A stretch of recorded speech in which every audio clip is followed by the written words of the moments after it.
자, 여러분, 요즘 어떠세요? 평상시에도 이유를 모르고 알 수 없는데 어쨌든 불안하다고 느끼는 분들이 정말 많이 계세요. 그런데 평상시처럼 이유를 모르는 것이 아니라 이유를 정확히 알면서 이 불안이 최고조에 이르는 순간이 있습니다. 바로 중요한 시험을 앞둔 전날 밤이죠. 대한민국 모든 수험생들이 준비하고 계시는 그 중요한 시험, 수능이 정말 얼마 남지 않았습니다. 수능을 앞두고 불안한 마음에 잠이 오지 않을 수험생 여러분, 그리고 수험생을 지켜보는 부모님을 비롯한 많은 보호자분들을 위해서 준비했습니다. 그리고 막판 스퍼트를 올릴 수 있는 심리학적 꿀팁들을 한번 방출해 보겠습니다.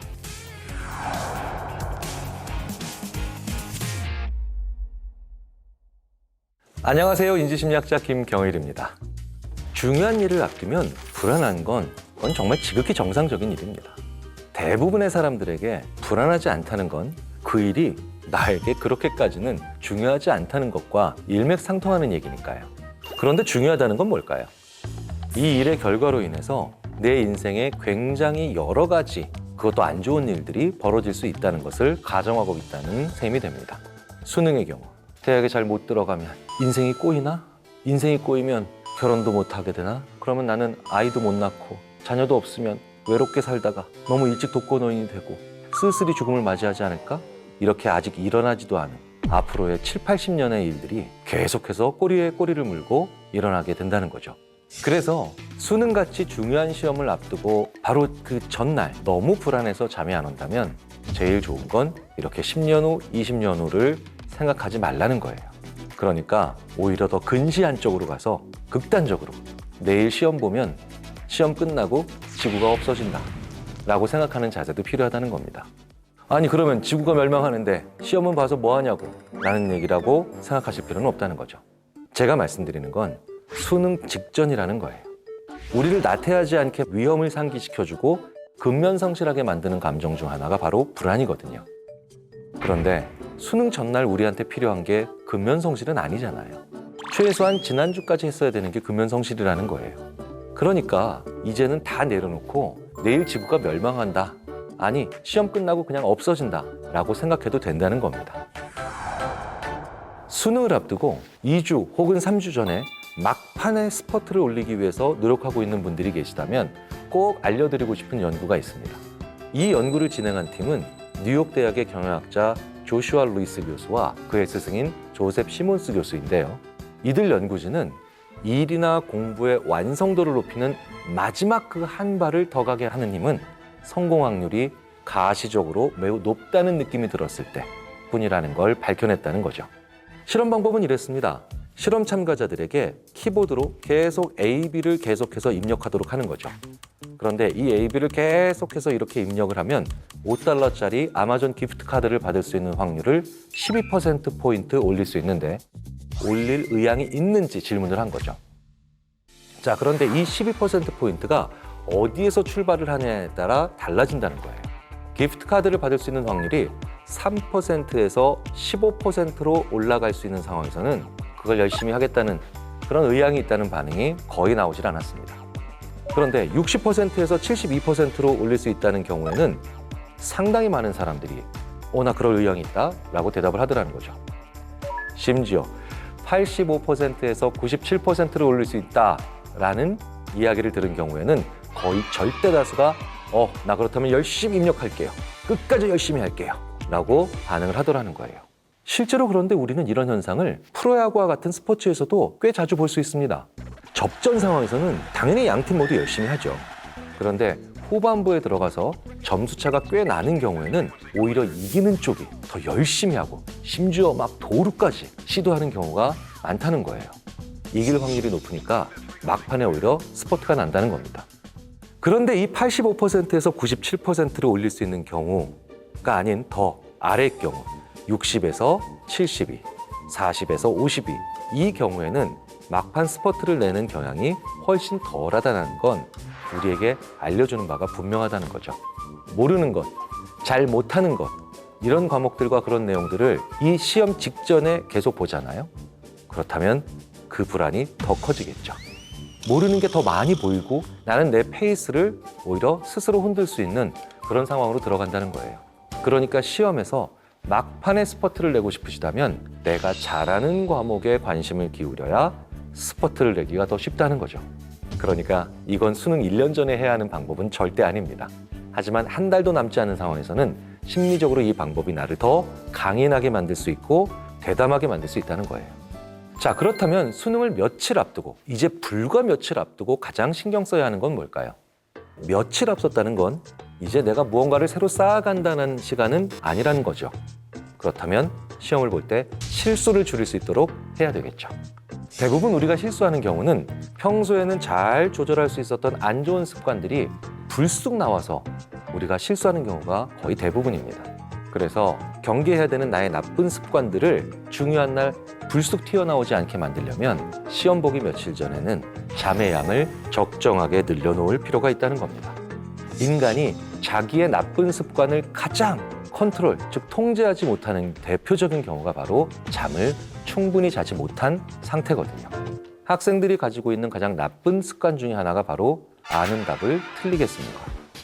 아는 답을 제대로 체크 못하거나 지문을 끝까지 안 읽은 경우가 바로 여기에 해당되죠. 특히 지문을 제대로 안 읽는 것은 어느 정도까지만 봤는데 여기까지 봤으니 딱 됐다. 나는 문제를 이해했다. 라고 생각하는 거죠. 그런데 이런 나쁜 습관이 어디서 많이 나오느냐? 시험뿐만 아니라 어른들이 일할 때 빈번하게 나오는 것이 바로 충분히 잠을 못 잔 경우에 나온다는 겁니다. 수능을 앞두고 불안감을 줄이기 위해 할 수 있는 일들이 또 있습니다. 인간의 심리를 이용한 일종의 팁이죠. 우리는 생각을 물질로 취급할 때 그 결심이나 생각을 더 잘 유지하거나 잘 조절할 수 있는 그럴 가능성을 크게 만들 수 있습니다. 다이어트를 할 때도 종이에 내 결심을 적어서 지갑에 넣고 다니면 그 효과가 커진다라는 논문도 있죠. 이걸 조금 더 확장해서 보면 인간에게 상징적인 것이 얼마나 중요한지를 보여주는 연구라는 겁니다. 시험 역시 예외는 아니겠죠.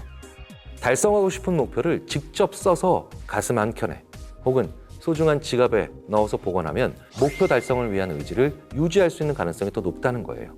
그래도 불안하시다고요? 뭘 해도 이제 방법이 없다고요? 그래서 자꾸 다리 떨고 손톱 깨물고 반복적으로 작은 행동을 하면서 이상한 행동을 하시게 된다고요? 그렇다면 직전의 불안 행동을 줄이기 위해서 해야 될 조치들이 있죠.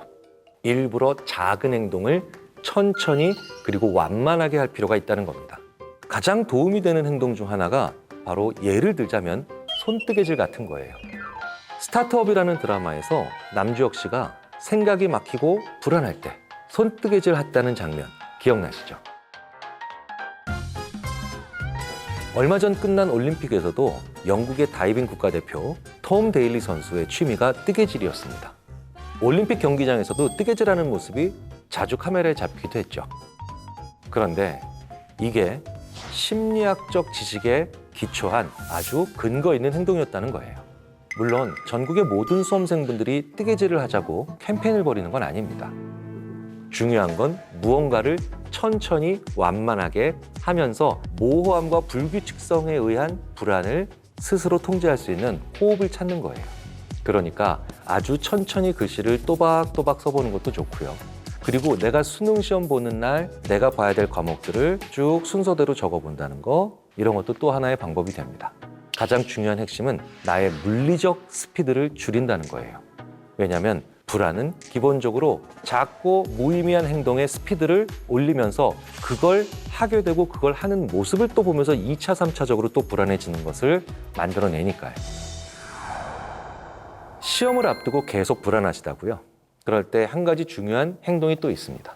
이건 심리학적 팁이라기보단 한 사람의 인간으로서 계속해서 스스로에게 해야 되는 행동이기도 하죠. 시험 보기 전에 부모님에게 혹은 나를 도와줬던 보호자께 혹은 선생님께 고맙다는 인사를 꼭 하십시오. 사람들은 기본적으로 누군가에게 고맙다라고 감사의 마음을 표현하게 되면 덜 불안해집니다. 우리 인간의 마음속에는 아무리 그렇지 않다라고 얘기를 해도 좋은 사람이 이긴다는 무의식적 가정이 있습니다. 그래서 내가 좋은 행동을 하면 시험을 잘 볼 수 있다는 무의식에 대한 호소가 생기고요. 그리고 그 부름받은 무의식은 나로 하여금 좀 더 대담하고 담대하게 시험에 임하게 만들 수 있는 선순환 효과가 있습니다. 그런데 내가 좋은 행동을 하는데 시험 전에 갑자기 자원봉사 10시간은 못 하잖아요. 거액을 기부할 수도 없잖아요. 그럴 때 내가 할 수 있는 가장 좋은 행동은 시험 보기 전에 그동안 많이 도와줘서 고마워요 라고 인사를 하는 겁니다. 그 단순한 행동을 하는 게 이 시험을 망쳐서 벌어질 비극에 대한 상상을 굉장히 줄여주는 효과도 있습니다. 실제로 시험을 망쳐서 굉장히 속상해하는 많은 그런 분들의 에피소드를 보면 그 전날 혹은 그날 아침 부모님이랑 사소한 말다툼을 했다는 경우가 굉장히 많이 관찰됩니다. 그런데 말다툼을 안 하려고 억지하는 거 어려울 때가 있잖아요. 그러니까 미리 선수 치세요. 고마워요 엄마. 감사합니다 아빠. 이렇게 얘기를 해버리시면 싸움도 원천봉쇄됩니다. 시험 직전까지 너무 불안해서 머리가 거의 백지장처럼 된다는 분들에게 꼭 알려드리고 싶은 심리적 팁이 또 하나 있습니다. 이건 시험에 대한 생각과 그 이후 미래에 대한 생각이 연속적으로 붙어 있으면서 머릿속에 꽉 차서 벌어지는 일이거든요. 그래서 이렇게 너무 먼 미래의 걱정까지도 나한테 들어오게 만드는 걸 멈추고 그리고 끊어내려면 우리의 시선을 다소 근시안적으로 만들어야 돼요. 그럴 때 가장 좋은 방법이 뭐냐고요? 바로 시험 끝나고 먹을 거 생각하는 거예요. 인간은 정말 재밌는 게요. 오늘이 월요일인데 야 이번 주 목요일 날 우리 술 한잔 할까? 야 목요일 날 어디 놀러 갈까? 이렇게 서로 대화를 하거나 질문을 주고받으면 보통 어떻게 대답하겠습니까? 안 돼. 나 금요일 날 아침에 일 있어. 이렇게 대답하는 경우가 많죠. 그러니까 상대적으로 더 먼 미래에 걱정을 하기 시작하면 맛있는 거 먹자는 약속을 못 하는 거예요. 그렇기 때문에 이걸 역으로 이용해 볼 수도 있다는 거죠. 내일 저녁에 먹을 맛있는 걸 상상을 하면 그 다음 날부터 시작되는 걱정에 대해서 내가 관심이 덜 갑니다. 그러면 내일이 수능이라면 이제 수능 마치고 내일 저녁 무엇을 먹을까 생각하면서 그 생각이 이후 편안한 사용으로 자연스럽게 나의 마음을 잘 다독일 수 있도록 만들어준다는 거죠. 수능이 얼마 안 남은 지금 학생들께서는 지금 정말 걱정이 많으실 겁니다. 마지막으로 꼭 해드리고 싶은 말씀이 있습니다. 사실 저 정도 나이가 되면 1년이 되게 짧습니다. 그냥 후딱 가요. 그런데 여러분들께 1년은 굉장히 길죠. 그리고 바로 내년도 못지않게 길 겁니다. 근데 지나고 보면 정말 짧죠. 자, 그러니까 이 시험, 즉 내일의 시험으로 내 인생이 결정된다라는 생각은 하지 않으셨으면 좋겠습니다. 내 인생에 중요한 일이죠. 하지만 중요한 여러 가지 일 중에 하나입니다. 딱 거기까지만 생각하셨으면 좋겠습니다. 너무 불안해하거나 너무 힘들어하지 않았으면 좋겠다는 거죠. 아무것도 아니다라는 생각이 아니라 앞으로 내 인생에 중요한 일이 정말 많은데 수능은 그 중에 하나다. 그리고 넘어가는 일이다. 라는 정도로 생각을 하시고 시험에 임하시면 아마 가장 적정한 상태로 좋은 긴장감과 그리고 나를 잘 통제할 수 있는 이완감을 적절히 섞으셔서 가장 적정한 상태로 시험에 임하실 수 있지 않을까 생각이 듭니다. 실제로 저에게 찾아오셔서 지금 하는 일이 정말 저에게 맞는 일일까요? 그건 도대체 어떻게 하면 알 수 있을까요? 질문하는 분들이 많습니다. 대부분의 분들이라면 누구나 당연히 하시는 고민이라고 저도 생각합니다. 실제로 친구분들과 나누는 카톡만 떠올려봐도 그렇지 않나요? 야, 나 이 일 진짜 안 맞는 것 같아. 야, 이런 내 적성이 아니야. 때려쳐야겠어. 나 이거 공부해서 사회 나가서 먹고 살 수 있을까? 이런 소리 한 번도 안 해본 분은 거의 없을 겁니다. 사실 나한테 맞는 적성은 평생 가도 찾기 힘들 가능성이 꽤 높습니다. 적성은 누가 알려주는 것도 아니고 그리고 단순한 몇 개의 검사로 쉽게 알 수 있는 것도 아니고요. 스스로 알아가야만 하는 거니까요. 그래서 저는 이렇게 말씀드리곤 합니다. 지금까지 이 지구상에서 살았던 인류의 99%는 적성에 맞는 일을 찾아본 적도 없고 받아본 적도 없으며 그리고 그걸 고민해 볼 기회조차도 부여받은 적이 없다는 거예요. 수렵하고 채집하던 원시 수렵 상태에서는 말할 것도 없고요. 전 세계 대부분의 사회는 불과 200년 전까지 신분제 사회였잖아요.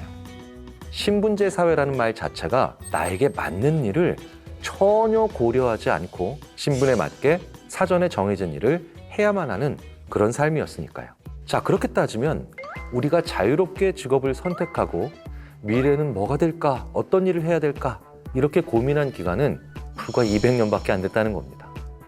우리 조상님들은 적성이라는 것에 대해서 얘기하거나 고민해 보신 적이 없다는 거예요. 그러니 우리가 인류 최초로 이 적성이라는 걸 처음 찾아보는 세대가 됐으니 어찌 보면 혼란스러운 게 당연하죠. 저는 오히려 이런 질문을 하라고 말씀드리고 싶습니다. 나는 일을 할 때의 열정을 어떻게 찾을 수 있는 유형의 사람인가? 나에게 어떤 일이 맞느냐는 내가 어떤 유형의 사람인가에 따라서 달라질 수가 있다는 거예요. 어떤 사람은 일을 할 때 일단 시작을 어떤 일이든 하면서 열정과 몰입이 계속해서 슬슬 나오는 유형들이 있습니다. 그런데 반면에 어떤 분들은 나한테 완전히 딱 들어맞는 일을 찾아야만 열정이 나오는 사람들이 있어요. 심리학에서는 최근에 이런 두 유형의 분들을 기본적으로 구분을 합니다. 전자를 개발 이론가, 영어로 develop theorist라고 하죠. 후자를 적합 이론가, fit theorist라고 합니다. 이론가, theorist라고 하니까 무슨 철학자 같다고요? 과학자 같다고요? 그게 아니라 그런 방식의 사람 정도로만 이해하시면 됩니다. 자, 어찌됐든 간에 누가 맞는 쪽이고 그리고 어떤 차이점이 있을까요? 몇 해 전에 이 어려운 질문에 답을 한 연구가 발표되기 시작합니다. 스탠포드 대학의 심리학자 패트리샤 체인 박사는 대학원 재학 시절 쓴 논문을 통해 한 사람이 두 종류의 관점 중 어느 쪽에 가까운가에 따라서 상황이 완전히 달라진다는 걸 보여줍니다. 이 fit theorist들은 경력 초반에 자신이 진정으로 몰입할 수 있는 딱 들어맞는 일을 찾을 수 있게끔 자주 직무나 직업을 바꿀 수 있는 상황이 주어져야만 결국 최적의 일을 찾고 몰입합니다. 하지만 자기에게 주어진 일이 무엇이든 일단 먼저 시작하고 난 다음에 그것에 대한 열정과 의미를 점차적으로 증가시켜 나가는 사람들은 일의 종류보다는 조직과 혹은 사회가 보이는 존경과 감사에 그런 가치를 두고 실제로도 민감하다는 거예요. 전자, 즉 fit theorist는 적성에 맞는 일을 찾아야만 하는 사람이고요. 후자인 develop theorist는 그 일이 무엇이든 그것을 지속적으로 해나가는 여정에서 자기의 적성을 개발하는 사람이라는 겁니다. 즉, 자신에게 적합한 일을 찾아야만 하는 사람과 그 범위가 상당히 넓게 포진돼 있어서 꽤 넓은 영역의 일을 사랑할 수 있는 사람들의 차이는 매우 크다는 겁니다. 더욱 중요한 건요, 이 두 그룹을 장기적으로 추적한 결과 자기의 직업의 행복감을 느끼고 실제로 우수하게 일을 해내는 정도의 차이가 나지 않는다는 거예요. 누가 맞고 틀리는가는 의미가 없다는 거예요. 내가 어떤 타입인지가 중요하다는 겁니다. 그런데 여기에 더욱 중요한 변수가 하나 있죠. 수명이 늘어나서 130, 140 혹은 심지어 그것보다도 더 오래 살 수 있는 사회가 예견되고 있다는 거예요. 그러니까 직업이 예전엔 최종 목적지인 영어로 destination이었다면 이제는 여정, 영어로 journey가 된 거예요. 이젠 내가 어떤 유형의 사람인지를 아는 건 더욱더 중요한 시대가 됐다는 겁니다. 자, 그렇다면 내가 딱 맞는 무언가를 찾아야만 열정이 생기는 타입인지 혹은 자신에게 주어진 일이 무엇이든 그것에 대한 열정을 점차적으로 증가시키는 타입인지는 어떻게 알 수 있을까요? 딱 맞는 무언가를 찾았을 때에 그때에만 열정을 찾는 사람들은 평균적으로 일에 대한 평가를 봤을 때 아주 좋거나 아주 싫거나 아니면 아주 훌륭하거나 아주 엉망이거나 이렇게 큰 편차가 나타난다는 겁니다. 만약 내가 일이 딱 맞아야 열정이 생기는 타입이다 그러면 안 맞는다 싶으면 일의 종류를 최대한 바꿔야 되겠죠. 자, 그런데 어떤 일을 계속해 나가면서 그것에 대한 열정을 점차적으로 증가시키는 사람들은 전혀 다른 일로 갑자기 전업을 한다든가 하던 일을 완전히 바꾸는 건 오히려 큰 손실을 볼 가능성이 크죠. 왜냐?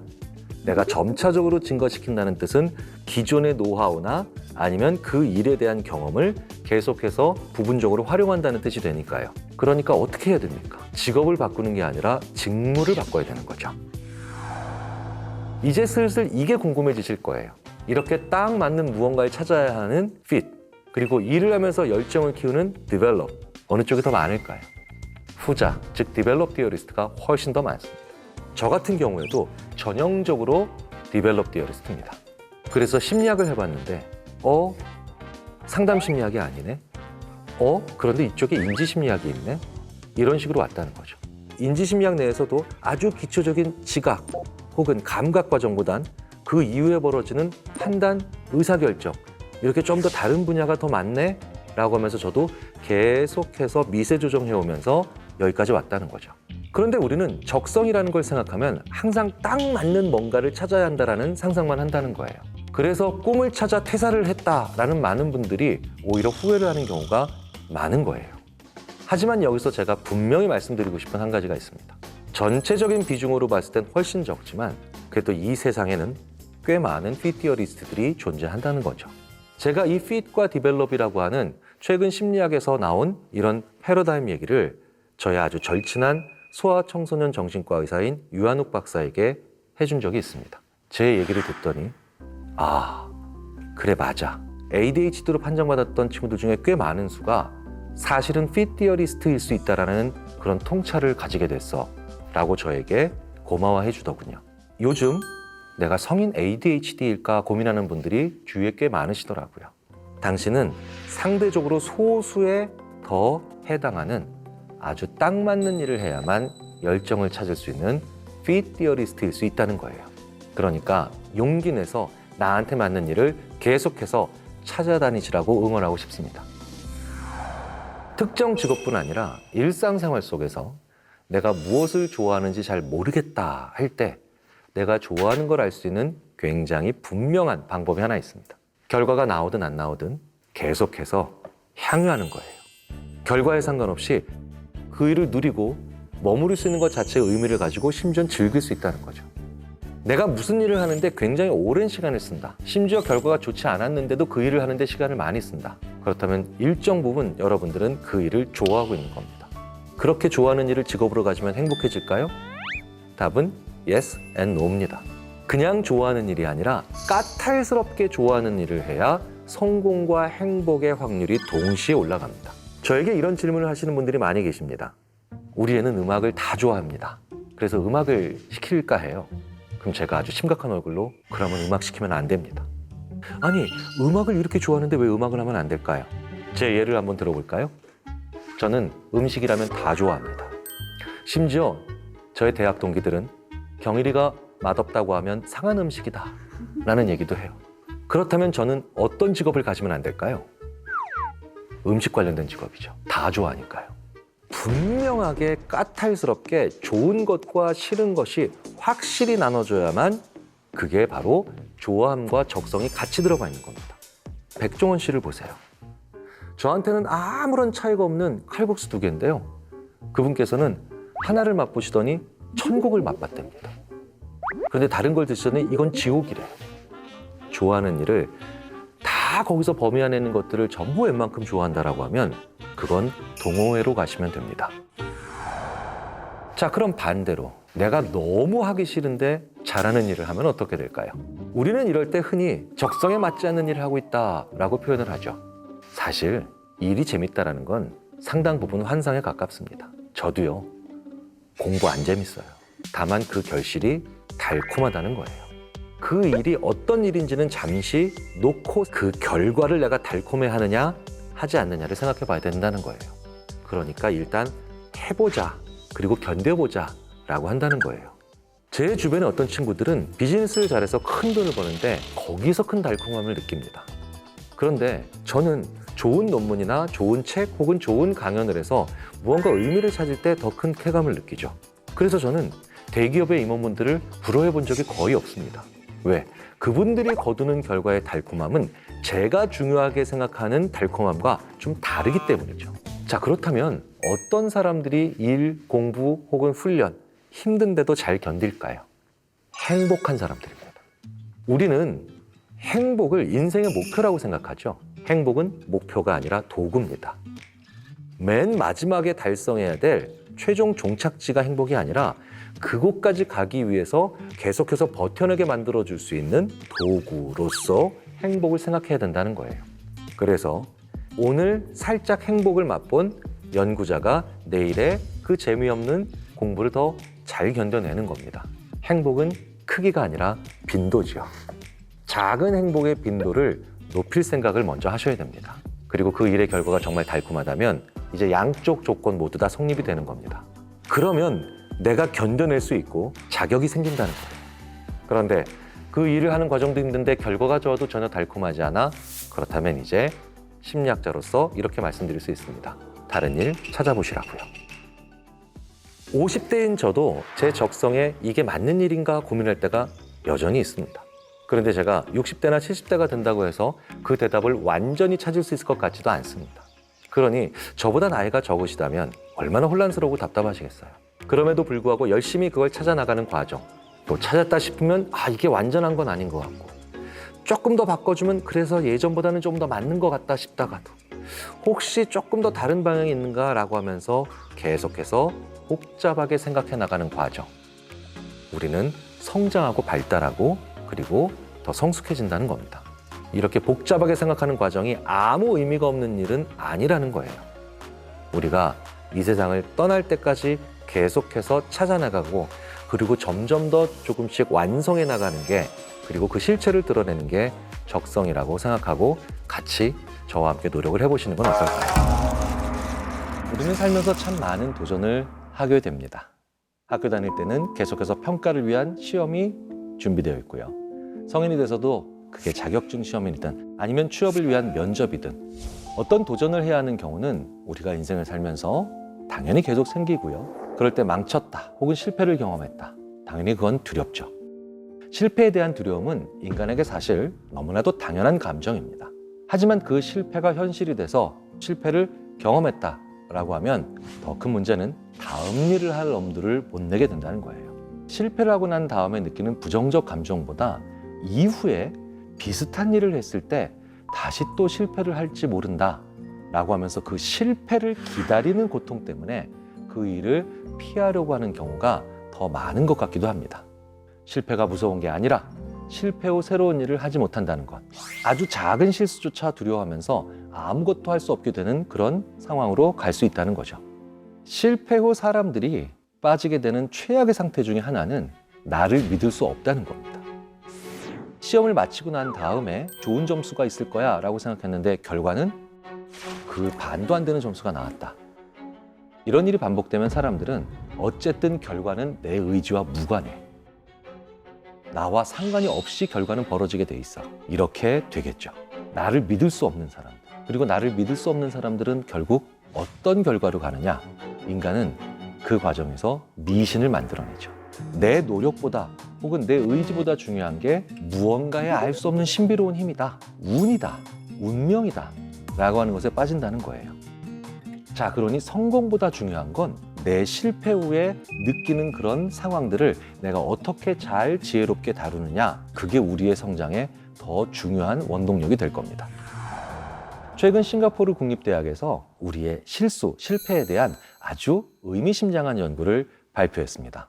The Dating Effect, Deliberate Errors Enhance Learning. 즉, 지연의 효과, 의도적인 오류가 학습 강화를 만들어낸다는 내용의 연구입니다. 우리가 잦은 실패를 하면 어떤 실수도 안 하려고 하죠. 왜냐하면 그 실수가 두려워서 아무 일도 안 하게 된다는 거예요. 하지만 이 연구는 오히려 실수가 학습에 아주 도움이 된다는 그런 이야기를 하고 있습니다. 실험 과정에서 무조건 실수하게 되는 시험 상황을 설정하고요. 그 설정에 맞춰 문제가 틀린 다음에 실수한 부분을 잡게 했죠. 예를 들어 오답 노트를 만드는 식으로요. 그랬더니 결과는 놀라웠습니다. 틀리고 수정하는 게 틀리지 않고 문제를 맞추는 것보다 더 우수한 학습 효과를 보인 거예요. 우리가 실패를 통해서 더 많이 배운다는 거죠. 우리가 뭔가 잘못해서 어떤 일에서 실패를 했다? 그렇다면 다시 도전하기 위해서 가장 먼저 해야 되는 일이 뭘까요? 내 실패를 제대로 꼼꼼하게 기록하는 겁니다. 어떤 일이 잘 안 되면 우리는 갑자기 주변 상황이 엄청 잘 보여요. 실패 이유를 나한테서 찾고 싶지 않기 때문이죠. 내가 그때 가족들 때문에 워낙 신경 쓸 일이 많았잖아 같은 미시적 이유부터 그때 국제유가가 폭등해서 이 일이 이렇게 안 풀린 거야 이런 거시적인 이유까지 우리는 실패 후에 갑자기 우리 주위를 살필 수 있는 눈이 정밀해지고 시력이 좋아집니다. 사실 실패했을 때 자기 반성을 하는 건 너무 어려운 일이죠. 그러니까 먼저 주변 상황을 보게 됩니다. 그걸 이유를 어리석은 모습으로 치부하시기 전에 우리가 자연스럽게 그렇게 할 수밖에 없으니 오히려 역이용할 수 있다는 거죠. 그 주변 상황을 꼼꼼히 적는 겁니다. 나 왜 실패했을까? 그리고 나서 진정이 되면 그때 자기의 이야기를 적으라는 거예요. 저는 그걸 실패 로그라고 부릅니다. 아주 단순하게 요리를 하나 배운다 할 때도 실패해서 얻는 게 그러면 많아집니다. 만약 요리를 망쳤다. 그날 요리에 간장을 몇 숟가락을 넣고 어떤 회사에서 간장을 넣었는지 고춧가루를 몇 숟가락을 넣었는지 같은 걸 적어보는 거죠. 그러면 이런 생각을 할 수 있습니다. 그렇다면 그때 다른 재료를 한번 넣었다 치면 어떻게 됐을까? 이렇게 슬슬 그런 다음 생각을 할 수 있게 되죠. 그제서야 내가 주의가 좀 부족했네. 나에 대한 자책을 좀 더 편하게 할 수 있고 나에 대한 요인을 그제서야 적을 수가 있죠. 그러면 나는 이제 완전한 실패로 인해서 만들어지는 매뉴얼을 가지게 되죠. 실패를 통해 아무것도 얻지 못할 수는 없잖아요. 다만 실패하고 나면 그걸 돌아보고 싶지 않은 거죠. 시험이든 창업이든 혹은 연애까지도요. 그렇다면 바로 이런 순서대로 상황이 왜 그런 결과를 만들어냈는지, 그리고 그 반대로 했다면 어떤 결과가 일어났는지, 그리고 마지막으로 내가 왜 그런 실패를 만들어냈는지를 순서대로 한번 꼼꼼하게 적어 놓을 필요가 있습니다. 그러면 비슷한 상황이 왔을 때 그것만큼은 확실히 피할 수 있게 되죠. 우리가 어떤 일에 도전할 때 사실 모든 가능성은 50대 50이겠죠. 성공하거나 실패하거나. 이런 불확실한 상황이 너무 괴로운데, 그런데 그 불확실함이 언제 끝나는지 시점과 시간도 모른다. 정말 도전하고 싶은 마음은 싹 사라지기 십상입니다. 그럴 때 필요한 실패의 두려움을 떨쳐내기 위한 첫 번째 심리적 팁. 나의 실패를 함께 이야기 나눌 수 있는 누군가를 만날 필요가 있습니다. 난 열심히 하는데 왜 이렇게 자꾸 실패하지? 이런 얘기를 하는 분들이 무슨 일이 정말 실제로 잘못됐을 때 보이는 특징이 있죠. 바로 자기한테 불편한 질문을 하는 사람들을 절대 안 만난다는 겁니다. 그 사람들을 만나면 내가 어디가 약했고 어디에서 틀렸고 어디에서 잘못 생각했는지에 대한 얘기를 계속하게 되니까요. 그러니까 그런 사람들을 만나면 더 자신감 떨어지고 더 자존감 망가질까 봐 아예 만남 자체를 하지 않게 된다는 거예요. 그런데 열심히 했는데 실패했다면 나한테 불편한 질문하는 사람을 그럼에도 불구하고 꼭 만나야 합니다.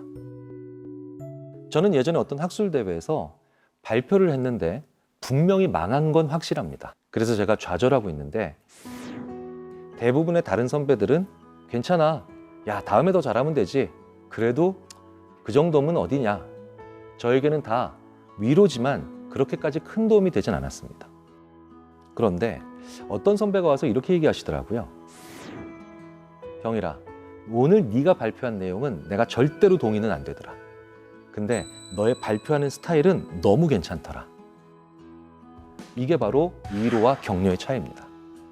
그 선배는 저에게 격려해 준 거였죠.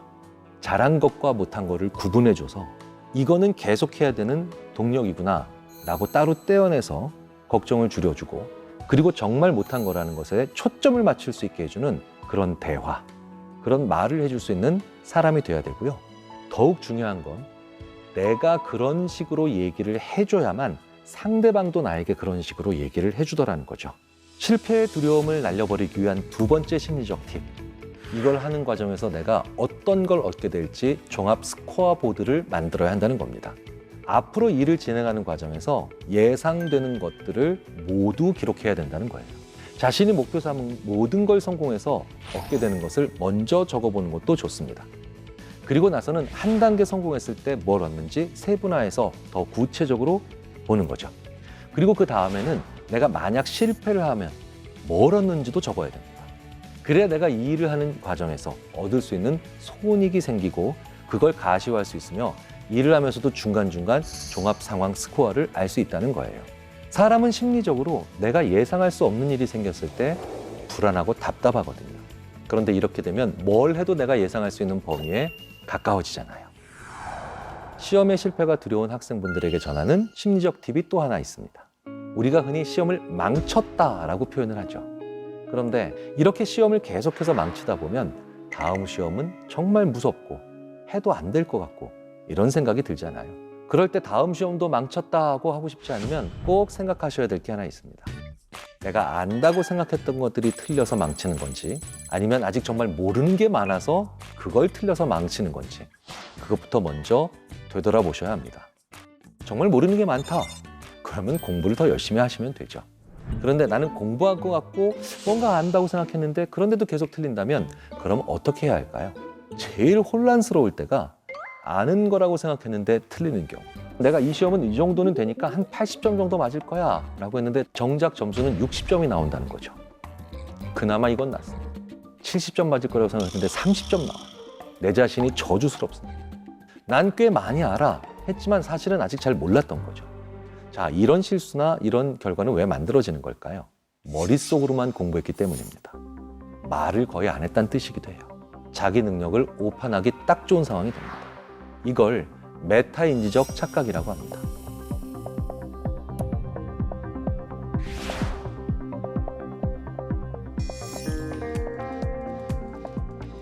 내가 익힌 걸 완벽하게 정말 마스터했다 생각과 결과가 일치하려면 그걸 다른 사람한테 설명할 수 있어야죠. 그 설명을 하면서 내 머릿속에 있는 것들이 정리되는 것뿐만 아니라 기억에 확실히 박히는 것도 있고요. 더 중요한 건 이건 몰랐던 거네 라고 하면서 발견도 할 수 있게 됩니다. 그래서 반에서 공부 잘하는 친구들한테 가서 막 모르는 거 물어보잖아요. 사실은 근데 그건 그 친구를 점점 더 강하게 도와주는 겁니다. 그 친구는 나한테 설명하면서 그때 완벽하게 익히고 있는 거거든요.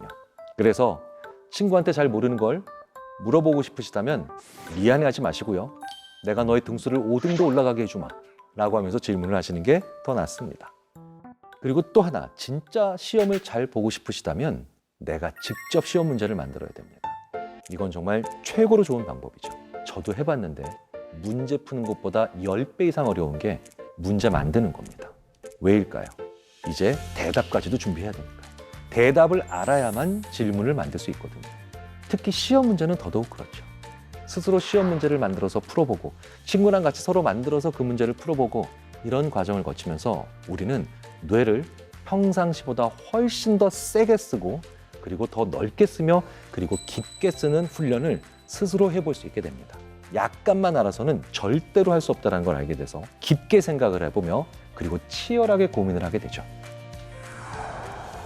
성공은 대부분 배울 수 있는 것들이 거의 없습니다. 그리고 무언가를 잘하고 난 다음에 결과도 피드백이 약하죠. 그런데 실패를 통해서 배울 수 있는 것들은 정말 많고요. 그리고 실패를 통해서 만들어낼 수 있는 정보들도 정말 많습니다. 구글이나 아마존 같은 회사들이 왜 그렇게 거대한 기업이 될 수 있었을까요? 우리나라 기업 중에서도 글로벌 기업이라고 부를 수 있는 그 엄청난 기업들은 왜 그게 가능했을까요? 가장 많이 실패를 해봤기 때문에 가장 많은 정보를 가지고 있고 가장 많은 노하우를 가지고 있다는 겁니다. 실패를 하고 있다는 건 내가 성장하고 있다는 거고요. 그리고 실패를 했을 때는 이제 무언가를 더 배울 수 있는 절호의 기회라는 걸 우리가 잊으면 안 되겠습니다.